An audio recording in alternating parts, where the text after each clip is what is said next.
So we finally had our first hard freeze here in central Maryland last week. That killed off the rest of my warm weather veggies like these peppers here.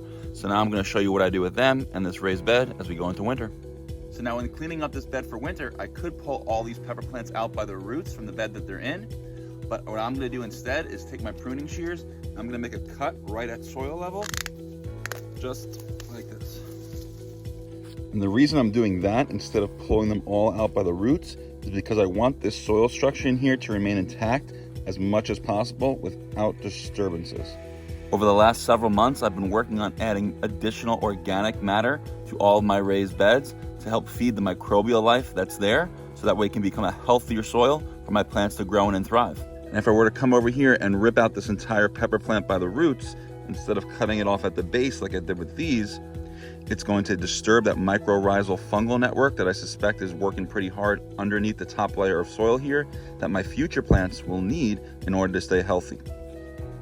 So by leaving these pepper plant roots intact as they are in the soil, actually gives that mycorrhizal fungi something to feed on over winter, so that way that network of them can get bigger and stronger, and that way by the time next spring rolls around, my plants can thrive even more than they did this year.